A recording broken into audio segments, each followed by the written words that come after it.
Hi guys, welcome back. Today's finally the day I'm going to show you how I done the subframe. I say today, I'm lying. This is going to be spread out over a couple of episodes because there's a lot to cover. This first one is pretty much going to be me making a mess. Anyway, sit back, enjoy, roll intro, let's go.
So, lots of people have been asking, what am I using on the rear end?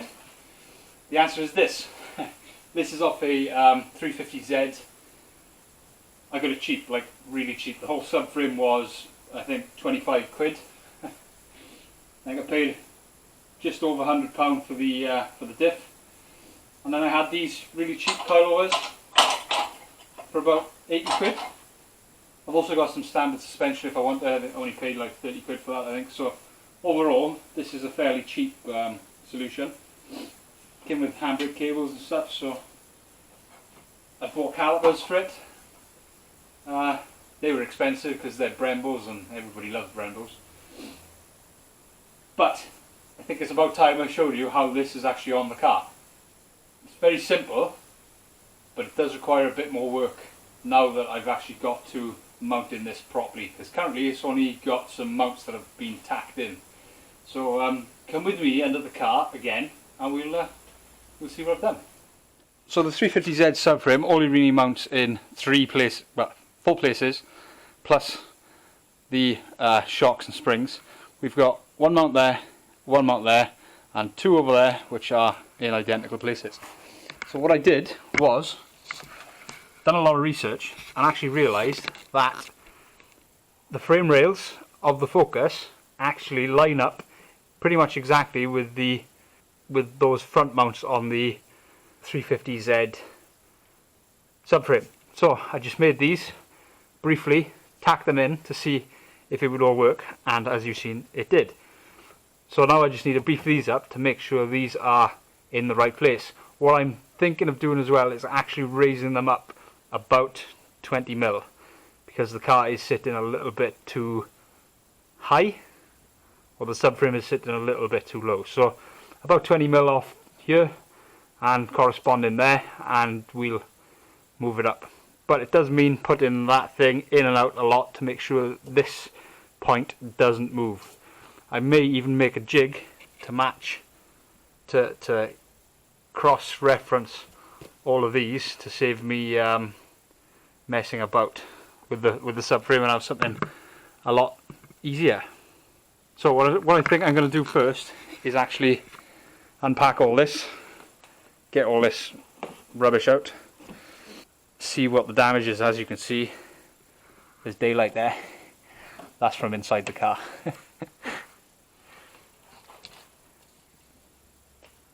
In hindsight, maybe I should have bought a better base car, because this one's full of rust. Nothing that can't be fixed though.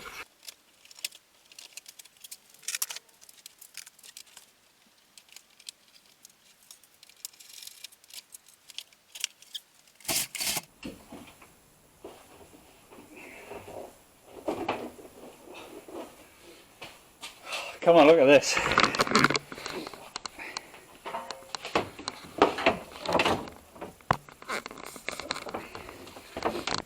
Ooh.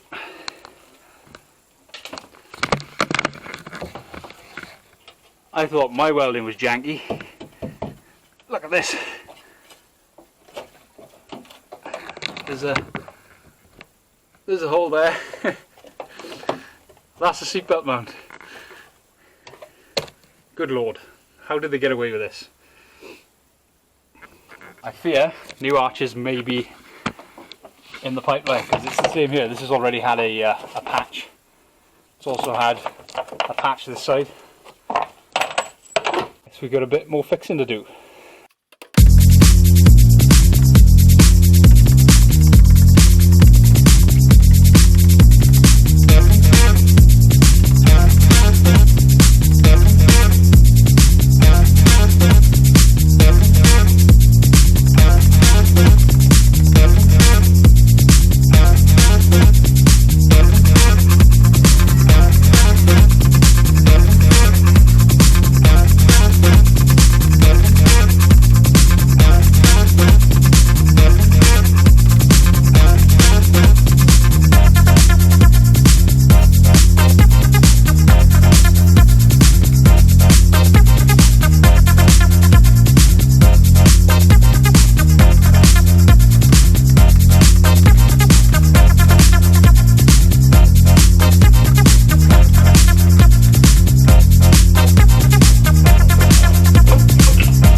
I've come to the conclusion I like just making a mess. At least I tidied up after myself this time. So I pulled the inner arches out on both sides, and I've made a big hole in the floor so there's enough room for the diff. And now I'm just going to tidy up this bit here, and I can put the subframe back in and start doing more measurements.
Idiot.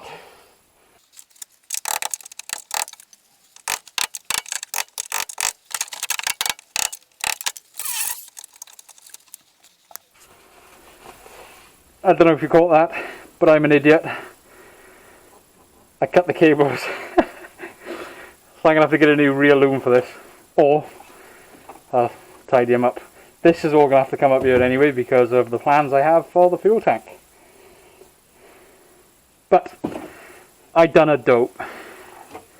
Anyway, this side now.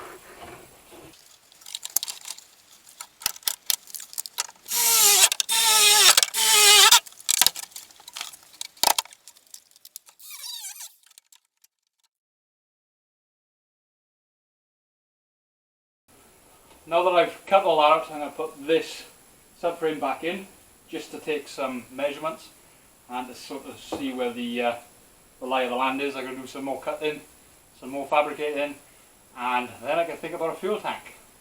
I've already got an idea. Some of you may have already guessed, looking at the size and shape of that hole. But that's probably for another episode. This episode's all about getting this at least looking like it should be there. Ooh. Garage is smoky.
Right, I know I just put that back in, but I'm going to take it back out again now because I'm going to make some sort of jig that I can put back in and out much easier than that heavy subframe, even though it does go in fairly easy.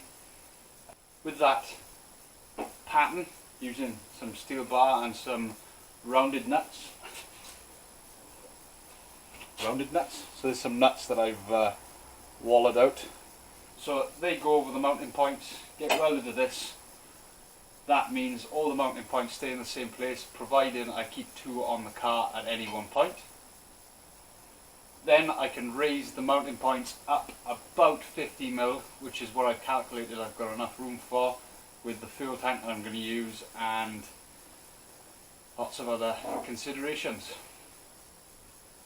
This may cause some trouble with the prop shaft, but I'll deal with them when I get there. Anyway, I'm going to put some music on, take this out, get this sorted, and then I can start looking at the mounts. Let's do it.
Okay, if I've done this right, this should just slide in and out with no problems.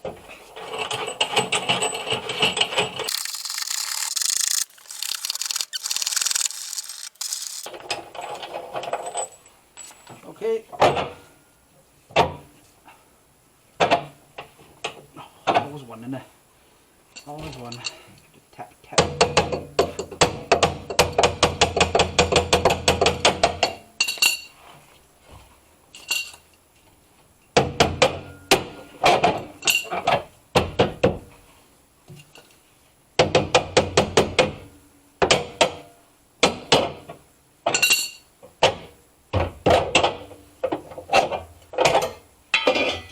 Okay, there's my subframe pattern. Oh.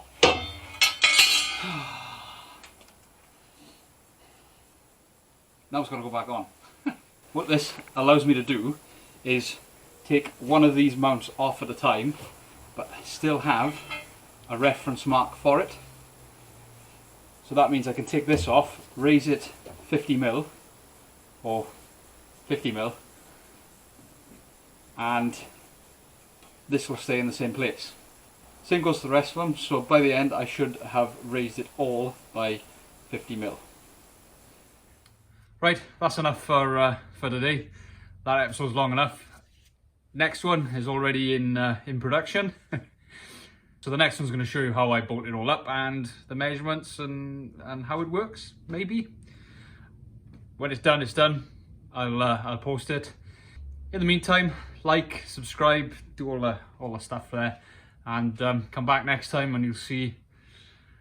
I really don't know what you're going to see, but it's getting there. It is getting there. So see you next time. Thanks for coming. Come back. Ciao.